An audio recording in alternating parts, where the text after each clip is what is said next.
I'm about to run over $1,500 worth of watches just to make a point.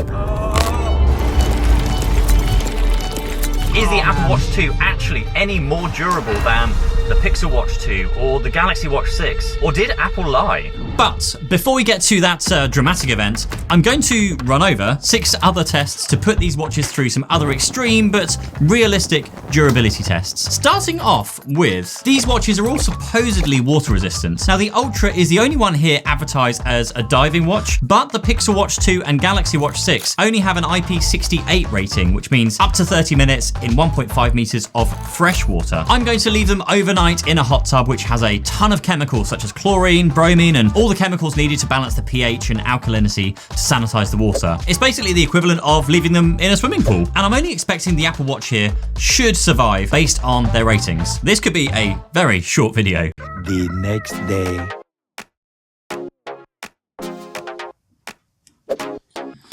Right, Apple Watch, fine. Pixel Watch, fine. Galaxy Watch, fine. Phew. Now, I have this stress app on my watch and it's currently reading 1. It's very, very lowest, so I wonder how high it will go with these next tests. Next up, now I don't know what I do with my tech, but my devices always end up with scratches on top. If it's not this sodding button on my jeans scratching my phone screen, then it's bashing my watch against walls. But these latest generation watches are supposed to have some pretty decent tough glass on top. So first, let's test this out by accidentally putting our watch into the same pockets as our house keys. Here is a key. Here are some watches. Let's see what happens. Starting off with the Apple Watch Ultra, being that it's meant to be super durable. Now I'm putting a lot of pressure onto this. I don't think it's scratching. It doesn't feel like it's scratching at all. Not a single scratch. Wow, okay. Apple Watch, fine. Onto the Pixel Watch. Arguably the cheapest watch since they give these away for free when you buy a Pixel nowadays. It doesn't feel like it's scratching anything. That's really weird. Okay, Pixel Watch. Yep. Pixel Watch can't see a single thing on the screen. Okay, finally, the Galaxy Watch 6. Now again, this is the basic, cheapest version of the Galaxy Watch 6. And so, Galaxy Watch 6, how does that fare up as well? And I don't believe there is a single scratch on any of these. Okay, I'm quite impressed. Like, I don't know how I'm scratching my watches, but apparently it's not by keys in my pocket. So, on with the next test. Now, something we all do once in a while is go to the beach. And if you live anywhere but the UK, those beaches are covered in beautiful sand. In the UK, our beaches are kind of like a surprise box. Mostly rocks, occasional sand, and a lost tourist wondering where the sand is. So how do these watches handle that gritty sand that always gets into places that it shouldn't? Oh, horrible. 2, 3. So I'm going to be looking for 2 things here. Firstly, if the sand has damaged the watches in any way, any scratches to the casing or the screen, because sand, whilst it feels soft, actually ranks a 7 on the Mohs scale, which means it's actually really hard. And secondly, nobody likes a sandy crevice. That's what she said. So I'm looking for crunch. How much sand gets in all the nooks and crannies and crevices of each watch? Apple Watch first, since it's on top. The screen's not scratched. Oh, the sand is literally stuck in every orifice, if I can call it that, of like all the little kind of speaker grills, the microphone grills. There's sand literally everywhere, including all around the outside of the screen. Let's give that a wash in a minute and see how it actually turns out. The crunch. I can't actually turn the crown on the watch because it's just jammed with sand. Oh, now I can, there we go.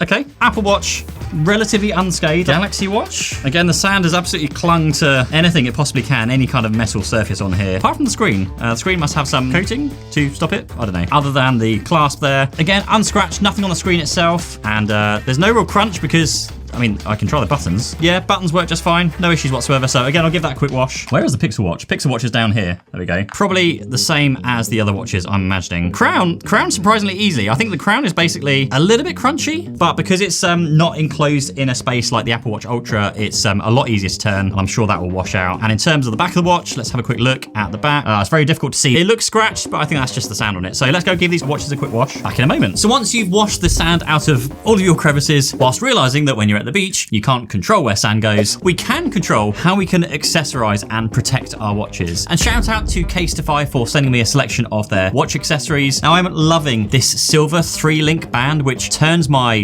normally orange Apple Watch Ultra into something that looks far more appropriate for something like going to a formal event or going out for dinner with my wife. It is lightweight, it's made of premium stainless steel, and it's also water, sweat, and corrosion resistant in this brush finish. Absolutely love this one. And this is one of the first link bands that I've seen that comes with an actual tool that makes swapping the links out so much easier when you're trying to get the right size. But when I'm not out trying to impress my wife, I will always come back to an orange band. And Casetify know me so well when they sent out 3 of their brand new bounce bands. I've worn this band at the gym for the last few days and it is really comfortable. I love the color, of course. And because the material, it dries really quickly after a shower. They have the same pin and tuck fit that I've seen on official Apple Watch bands before. And they're made with this really, really high quality, like rich color, high performance material with this rib design, which allows space for sweat and water to bead off rather than being, trapped underneath the band on your wrist. And for those of you who want the ultimate protection, you can snap on one of Casetify's watch cases, which you can get in multiple colors. It also comes with 2 screen protectors, which is great if you're like me. You bugger up the first one, and so you can fix it with the second one. And that's not even mentioning the rest of Casetify's huge range of bands and accessories and everything they do. There's such a wide range. So just go to casetify.com/Pete Matheson to get a discount on your order today. Okay, we are back now and just checking the damage. The Pixel Watch has a slight bit of scratching damage on the bottom. It's so small, I don't know if it will show up on camera, but ever so slightly. Even after a wash, the speaker grill here is completely washed out fine, so there's nothing stuck in there. So after some closer reviewing, there is definitely some scratches on the top of the, or rather the bottom of the Pixel Watch, just about here. Don't know if you'll be able to see that on the camera, but there are some very fine scratches, which obviously sand being really coarse is where that's come from. Apple Watch Ultra, I would say is completely unscathed. I can't see really any damage on there whatsoever, so that's fine. And the Galaxy Watch as well, I would say that's completely unscathed. So as far as things go, Pixel Watch came off a little bit scratched, but the other 2, nothing whatsoever. Next up is the freezing test. We all know that many watches can survive freezing temperatures, particularly my Canadian friends watching this video. But how do you think they'd fare when frozen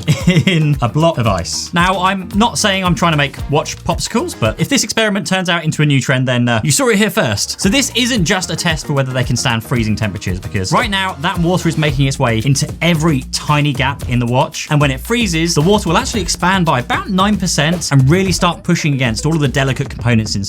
Now, if the hot tub didn't kill these watches, then this one might. Now, before we check them, let's check the stressometer, and we are still a very calm number 1. So I don't think it's going to be calmer later when we get onto the other test. Right, watches are suitably frozen. Let's see the results. Starting off with the Pixel.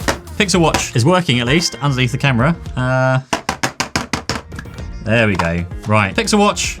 Yes, I would say that's working. Right, onto the Apple Watch Ultra. We probably know what the, Apple Watch Ultra is working just fine, although it's very slippery. Everything's dripping.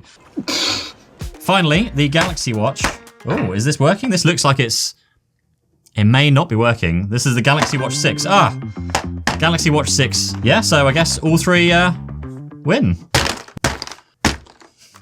So the Pixel Watch is an outright win. Galaxy Watch 6, apparently it has a heartbeat, but also absolutely fine. And the Apple Watch Ultra, unsurprisingly. So I would call that a win for all 3 watches. I don't know what I'm talking about next because my hands are all wet.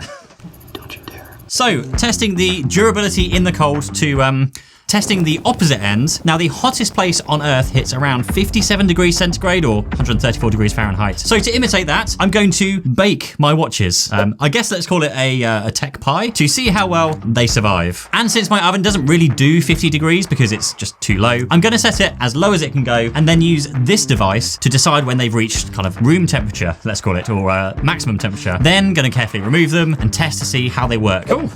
Freshly baked watches, anybody? Your watch will power off to cool down. So that one's too hot. Pixel Watch might be dead. Right, you can you can see here. The Apple Watch just shut down because it's too hot. The Galaxy Watch is just shutting down because it's too hot. Pixel Watch might be dead. Sorry, it's too hot to hold at the moment. Can we turn it back on again? Oh no, there we go. Pixel Watch is also working, but just too hot, so it shut itself down. So I think we're going to give these all a few minutes just to cool down a bit further and assess the damage. And I'm assuming they're all working because they've all told me they're too hot to work. Let's find out. 5 minutes later. All the watches are now switching on. They've cooled down. Pixel Watch booting up. That seems to be working just fine. Apple Watch is taking a while, but Apple Watches don't generally do. And the Galaxy Watch also booting up. They all look pretty good condition, considering they've been through quite a few bumps and scuffs. I think the Pixel Watch certainly is the most scratch, and that's really, I mean, I'm really making it up at that stage because there's only a few minor scratches on that. Well, if baking them and freezing them and scratching with the keys wasn't enough for you... What about if you were to take a fall, or perhaps you are more adventurous than me and you drop them on a rock? Well, to simulate this, I'm going to throw these watches from my second story window. Second story? Americans, maybe first story? I'm not sure how you call it. Onto hard concrete so we can see how well they survive. Now, the last time I did this was with a phone and it did not end well at all. Okay, so my stress levels are currently at a level 6, I believe, which was an hour ago, but that's whilst we were doing all of the, basically waiting for the watches to bake and waiting for the watches to freeze and de-thaw and cook. So, yeah, I wonder if we can push it further than that. So in 3, 2, 1. Pixel Watch in 3, 2, 1. Oh, that sounds horrible. Apple Watch Ultra in 3, 2. Oh, it sounds horrible. Let's start with the Galaxy Watch. Oh, damn it. It's not too bad. It's scuffed off a lot of the paint on the outside edge, but the screen's fine, the back's fine, a couple of scuffs, but most of it's, I think the impact must have been around the edge. So, Galaxy Watch, that survived. Pixel Watch. Oh, Pixel Watch came off, I would say, worse for wear than the Galaxy Watch. Again, it's all working fine, but the biggest problem is where lots of the screen is a lot of glass. Right, so there are definitely some marks on there that weren't there before, that's for sure, and there's mostly around the screen, but again, because mostly it's because the whole kind of front face of the watch is glass, and it's not as protected as the Galaxy Watch. And then the Apple Watch Ultra, you can see where it, you can see where it took the impact. Yeah, so the Apple Watch Ultra has probably come off the worst, to be fair. So there's a chunk taken out here, which is where it's just really taken off the coating, and you can feel it. It's really rough when you run your fingers over it. And also there's some markings around the edge here, obviously where it maybe bounced and landed a few times all the way around the edge. It's wet out here as well, which doesn't help, but yeah, there's scuff marks all the way around the edge of the screen where it must have, I guess, hit the ground and then bounced. But other than that, it is fine. So with that, on with the next test. Now, some folks forget bottles of milk on top of their car. Me? I forget expensive watches, as you do. Now, I am shocked that all the watches we've tested have made it so far. Now, if the Apple Watch survives this, I wouldn't really be that surprised, but if the others survive, that would be something. Otherwise, I'm about to lose a lot of money very quickly. Stress levels are currently at, I forgot my wedding anniversary date, so, oh dear. Oh, not sure what I'm doing this for, but here we go. Oh! Oh! Oh, man. Oh, no, what have I done? Right, this already looks better than last year. So last year we did the same test, and the backs had all smashed in on the watches. Let's start with the Galaxy. Wow! I'm stunned. Absolutely fine. I mean, other than the scratches, which I think were basically on there from throwing it out the window, the Galaxy Watch is fine. The Pixel Watch with its glass screen, that's fine. Absolutely fine. There's nothing other than, obviously, a few scratches. Oh, man, I thought these would be trashed. And then the Apple Watch Ultra looks probably the worst of the bunch, but it's fine. The Apple Watch Ultra is fine. I feel like we need to run them over again, but this time we're going to run over them with the face up on the floor and see how they do. 3, 2, 1.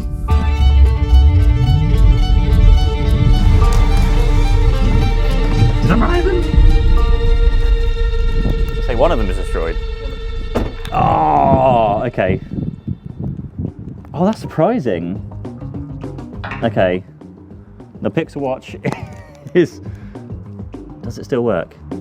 Okay, no, the Pixel Watch does not work whatsoever. Pixel Watch is definitely trashed. The Galaxy Watch, it's done the same. Yeah, the Galaxy Watch, the back has shattered on the Galaxy Watch, so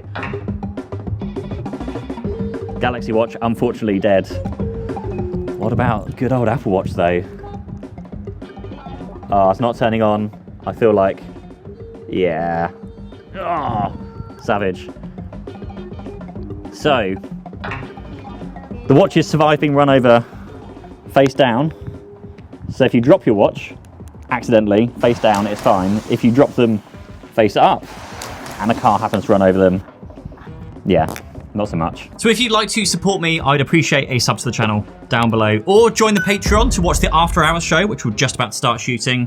Check out the awesome accessories from Casetify. I had the black band on for most of these tests, including running them over, and it's held up incredibly well. And I will see you when my wife lets me back out again. Until next time, see you then.